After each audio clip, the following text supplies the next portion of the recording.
Hey guys and girls, Tommy Jordan here. It is I'm not I'm not sure where this video is going to go. I joined TikTok the other day. Yes, I'm one of the old dudes on TikTok. I just pulled up the app because everybody's got it, and it looked neat. And I was just scrolling through videos, and I ran across a video that this young lady by the name of Caitlyn Cohen had made. And then I noticed, obviously, she's made more than one. There's quite a few on her channel, and they're all predominantly about, or at least a large majority of them are about, coping with the fact that she has a stutter. And there's a video on my channel a long time back about my stutter, but I'm 43 years old. I own a business. I own a successful business, and I've stuttered all my life. And on one of her videos, I made myself kind of watch through them, and somebody had asked her in a DM, you know, if you could cure your stutter, would you?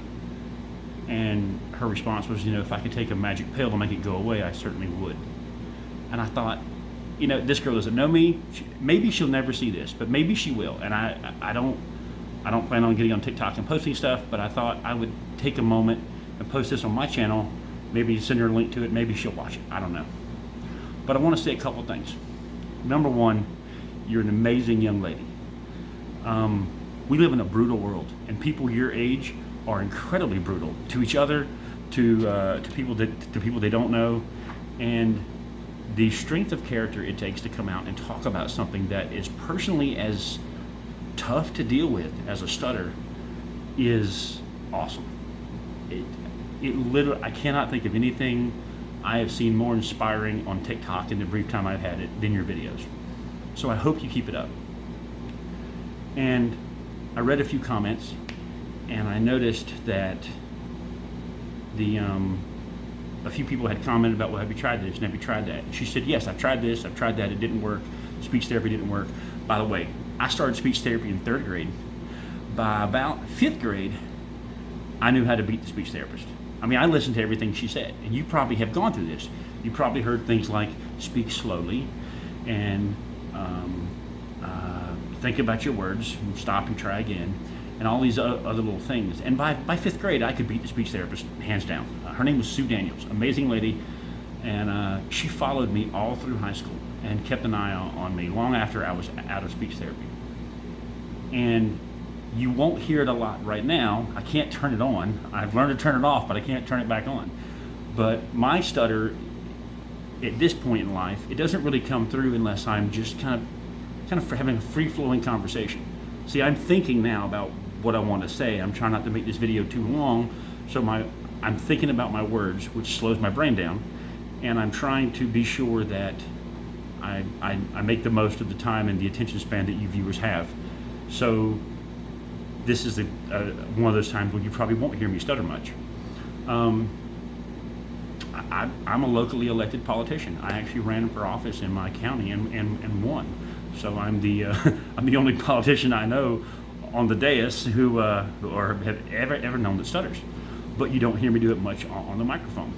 So since the normal stuff didn't work for you, Caitlyn, wherever you are, if you see this, I was going to give you, if you call them my coping tips, or how I got through it, and how I'm not going to say I beat it, because you'll never beat it, but you can control it a little bit. So things I've learned in my life. Number one, at your age, it was brutal. Oh God, it was brutal. 3rd grade, 4th grade, round up to middle school, elementary school, and some of high school. I got picked on a lot for it. I was a small guy. I'm 6'3", 230 pounds now. Nobody screws with me anymore. In high school, my freshman year, I'm talking like 4'11", 120, buck 20 soaking wet. So small guy, very easy target. I got picked on brutally by people. I don't know if you do, but the fact that you just come out into the whole world and be like, here's me, and here's the disability I have, and here's me dealing with it in front of you people, when I think I probably know that makes it so much worse. It's just, it's an amazing amount of character that you show, and it's inspiring as hell. I want you to know that. I'd love to meet you someday. I'd love to shake your hand, and I don't know. I just think your videos are neat. So here, and they show much more bravery than I had at your age. So here's my things. I learned a couple things. My stutter is not physical, it's in my head. There are some people that have a physical problem. It sounds to me like you have both conditions, and actually you may not have a stutter as much as you have hesitation, which is way worse. By the way, funny thought, why do they make the word stutter with 3 hard consonants? Because if we stutter, putting this T in stutter makes it a real pain in the butt. Conversely, I have what's called hesitation, which is different than a stutter. But again, why do you make a hesitation start with the letter that people who suffer from hesitation can't start a sentence on? I've seen a couple of your videos, and I think you learned a trick on your own that I used to use, and I still will catch myself on it sometimes.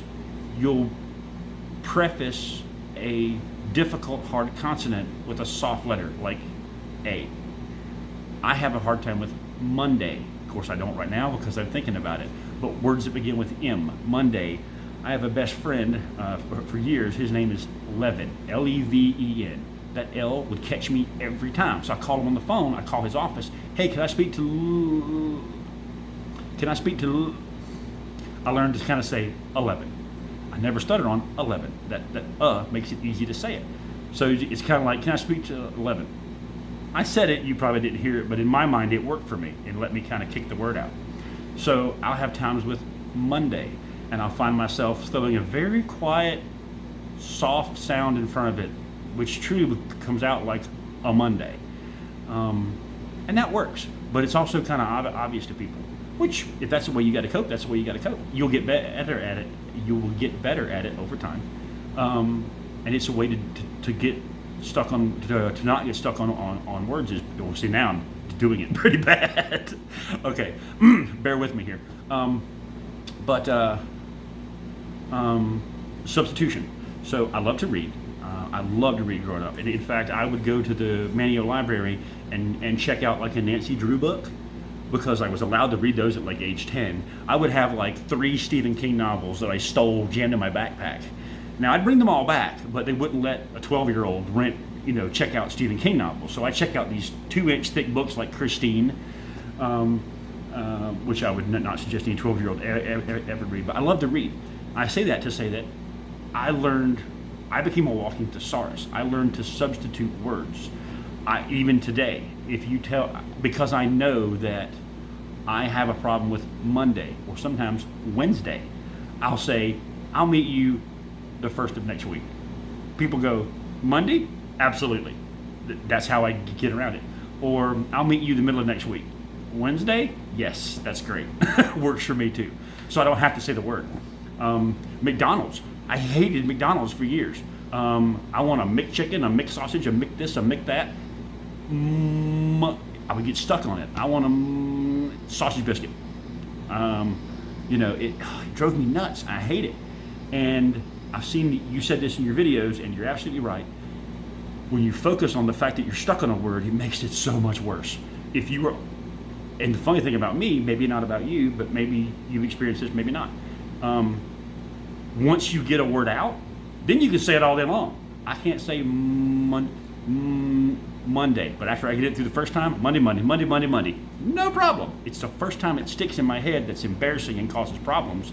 It's like some kind of cognitive loop. It just sits there and spins, and my mouth won't make the words. I know the word. I've said it 1,000,000 times. In fact, I can say the word million. Wow, that was intentional. That was real. That's what I mean. I get stuck on the word.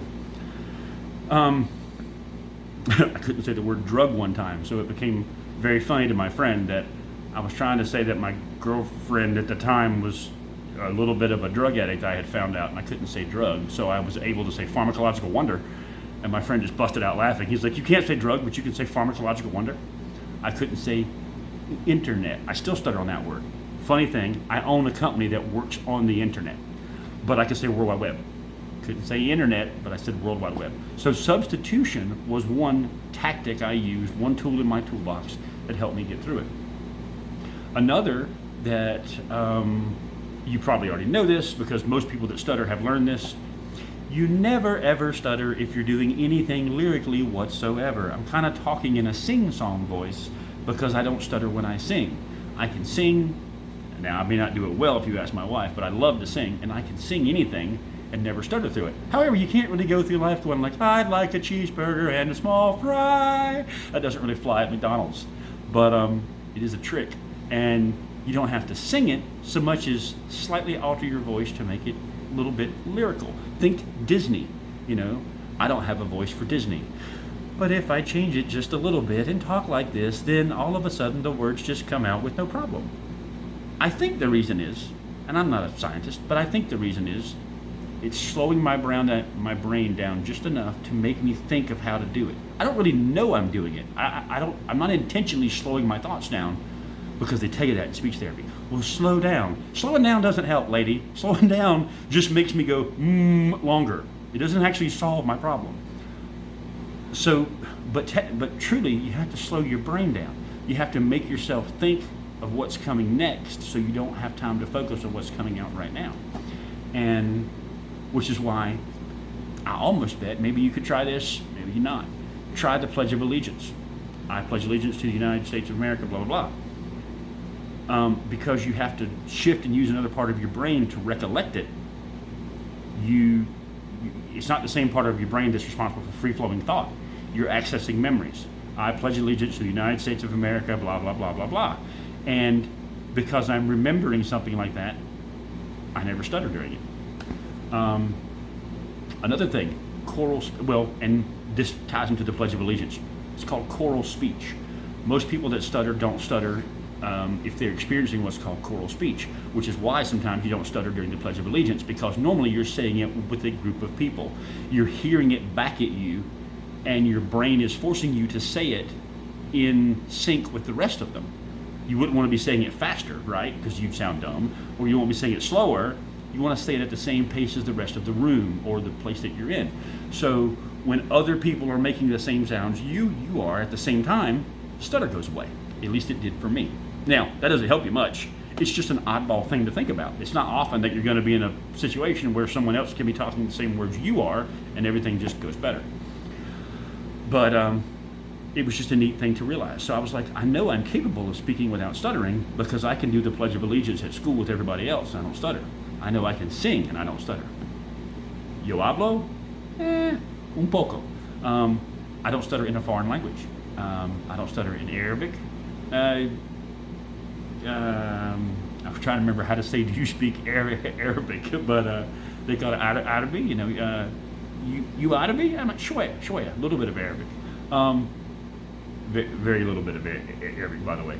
But when I speak in Spanish or when I speak in Arabic, I don't have a stutter because my brain is constantly trying to remember, kind of as a side process, how do I say these words? Like what are the words? I have to translate good morning into buenos dias. Good evening. See, I stuttered on good evening. Buenas noches, no problem.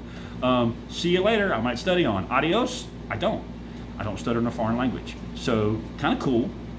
Maybe you learn a foreign language just for fun. But it helped me.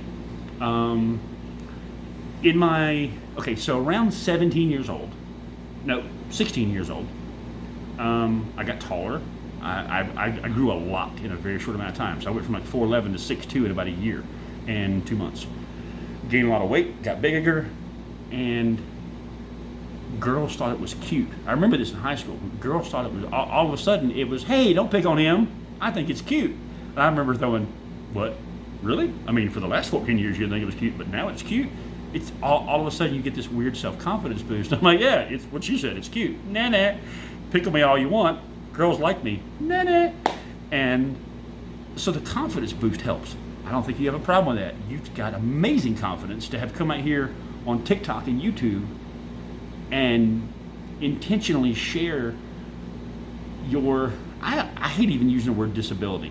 I guess it is. It can, to some people it's a disability. To me it's a character trait. It's part of me. People have asked me, would you want to cure your stutter? Oh, hell no. The jokes and the humor and the fun we have had at the expense of my stutter over the years, it is amazing. In fact, my wife has me in her phone as, my nickname growing up was TJ. It stood for Tommy Jordan. My daddy was called Tommy, so people called me TJ so they could distinguish us. My wife has me in her phone as T-T-T-J. TJ, because that's how I would say it. Because at least back then, it's got better over the years. So fast forward, I'm 17 or so, girls don't find it a problem anymore, I'm no longer as shy about it. Because like you, when you're talking about it, you're obviously, it's at the forefront of your mind. It's worse than normal. When I talk about my stutter, it's way worse than it is just normally. And because I'm a little bit nervous. Now, I'm not so much. I really don't get nervous about anything anymore. I am as arrogant as they come. So a healthy dose of self-confidence also helps combat a stutter, I suppose. But so 18, 19, about 20 years old, I started part-time DJing at a club here and there in town. I would get to fill in for some of the DJs when they had other things to do, which I enjoyed. And I noticed when I got on the microphone, the stutter evaporated instantly. I mean, I could be, I sound like somebody trying to like crank start an old, car motor. Nope. All of a sudden, you put a microphone in front of me, stutter goes away. The reason, just like with choral speech, the speakers, even though your brain doesn't really detect it, the speakers are playing my own voice back at me at about probably 3 or 4 1,000ths of a second delay. It's enough to tell, but not really to hear, if that makes sense. Your brain knows the difference, but your ears probably don't. So when I get on the microphone, ladies and gentlemen, please be good to your bartenders. We have house highballs, dollar domestics, 250 imports, blah, blah, blah, blah, blah, blah. I never had a problem. All of a sudden, my stutter evaporated.